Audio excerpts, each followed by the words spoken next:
Hello বন্ধুরা, কেমন আছো তোমরা সবাই? আশা করি তোমরা সবাই প্রত্যেককে খুব ভালো আছো। আমরাও কিন্তু খুব ভালো আছি। ঋতুনার শুভদীপের ডায়েরিতে তোমাদেরকে ওয়েলকাম জানিয়ে একটা নতুন ব্লগ স্টার্ট করলাম।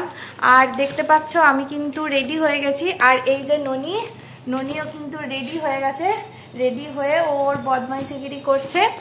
আর শুভদীপও রেডি হয়ে গেছে, ও নিচে গাড়ির জন্য অপেক্ষা করছে। আর আজকে যাব আমরা হচ্ছে আমার বাবার বাড়িতে। আমার বাবার বাড়ি হচ্ছে খণ্ডঘোষ থানার নারীচা গ্রামে।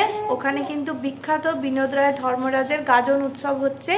আজকে হচ্ছে গাজনের তৃতীয় দিন, তো আমরা আজকে যাচ্ছি।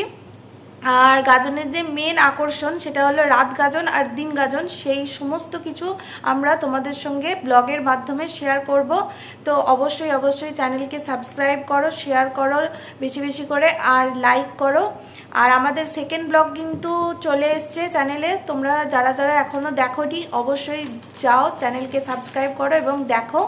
আর আমি রেডি, এটা আমার লুক। আর এই যে ননি রেডি। দেখে নাও ননি কেমন করে বদমাইশি করছে মামার বাড়ি যাবে বলে। এই যে দেখো হাতে চুড়ি ফুড়ি সমস্ত কিছু খুলে দিয়েছে, খুলে দিয়ে আর এই যে বসে আছে।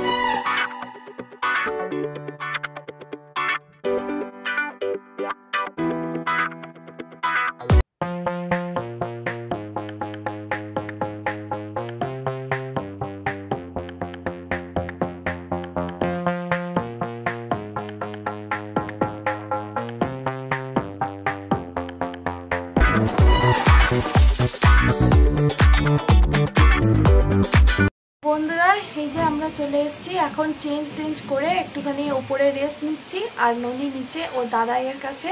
আর এখানে প্রচণ্ড পরিমাণে বৃষ্টি হচ্ছে, কারেন্ট নেই, ওই জন্য একটু লাইটের প্রবলেম হতে পারে। এই যে আমি আর শুভদিন। হাই বন্ধুরা, হাই। তো ঠিক আছে, চলো তোমাদের সঙ্গে আবার দেখা হচ্ছে পরে।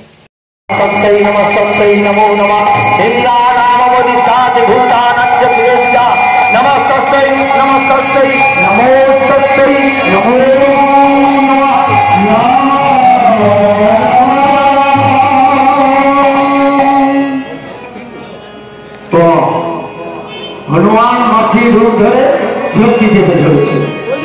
আর দেবগুরু বৃহস্পতি শনি পার্থক্য করতে শিবকে ফুল উচ্চারণ করে চলে গেলেন। হনুমান বলতে বলেছেন যে তোমার করুণায় আমি কার্য সিদ্ধি করেছি।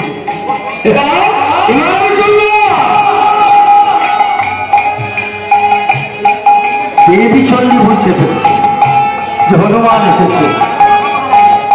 হনুমান চিন্তা করছে আমি যে এসেছি দেবতা,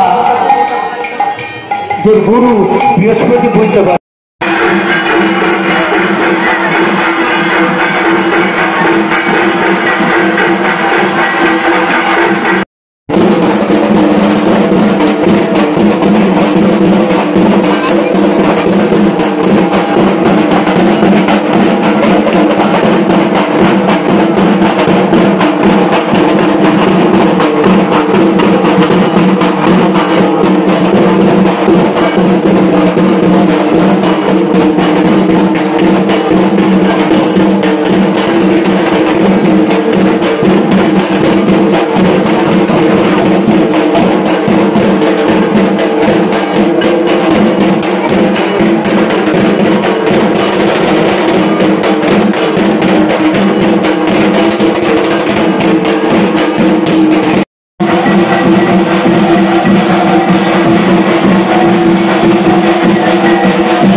সব খেলনাগুলো দেখো না, খেলনা নিয়ে বসে বসে খেলছে। আর এখন তোমরা তো সমস্তটা দেখতেই পেলে। আজকে হচ্ছে গাজনের তৃতীয় দিন। প্রথম দিন দ্বিতীয় দিন তো আমরা আসিনি, ওই জন্য কিছু ক্লিপ নেই। আমরা আজকে এসেছি, ওই জন্য আজকে যা যা ঘটলো সমস্ত কিছুই তোমরা দেখতে পাবে। সন্ন্যাসীরা কিরকম ভাবে সারিবদ্ধভাবে চান করতে গেল, তারপরে কিভাবে এলো, কিভাবে ঠাকুর মাথায় উঠলো, কিভাবে রং বেরঙের ছাতার মাধ্যমে ঠাকুর নাচছে, মূল সন্ন্যাসী নাচাচ্ছে মাথায় নিয়ে, সবটাই দেখতে পেলে।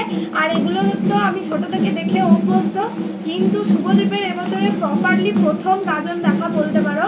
কারণ আমাদের বিয়ের পরপরই করোনা, লকডাউন এসব নিয়ে গাজন 2 বছর হয়নি। আর 1 বছর যে বছর হয়েছিল খুবই টিমটাম সহকারে হয়েছিল। আর আগের বছরে তো আমরা আসিনি, কারণ আমি প্রেগনেন্ট ছিলাম। তো এই বছরে শুভদীপের প্রথম গাজন দেখা, একটা অন্যরকম এক্সাইটেড, একটা অন্যরকম ফিলিং। তো শুভদীপও দেখে খুব আনন্দ পেয়েছে। সমস্ত ক্লিপ আমি তোমাদের সাথে শেয়ার করব, তোমরা কিন্তু অবশ্যই দেখো। আর কেমন লাগলো না লাগলো কমেন্টের মাধ্যমে অবশ্যই জানিও। আর রাত গাজন দিন গাজন আমি যতটুকু ক্লিপ পাবো ততটুকু ক্লিপই তোমাদের সঙ্গে শেয়ার করব। আশা করি তোমাদের ভিডিওটা ভালো লাগবে।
আমরা এখন ডিনার করে উপরে চলে এসেছি। আর আজকে আমাদের ডিনারে ছিল ভাত, আলু পোস্ত, ডাল আর ডিম ভাজা। আজকে আমরা ভীষণ টায়ার্ড, ওই জন্য আর কিছু ব্লগ করলাম না। আমরা এবার শুয়ে পড়বো। শুভরাত্রি, গুড নাইট। তোমরা সবাই ভালো থেকো, সুস্থ থেকো, আনন্দে থেকো।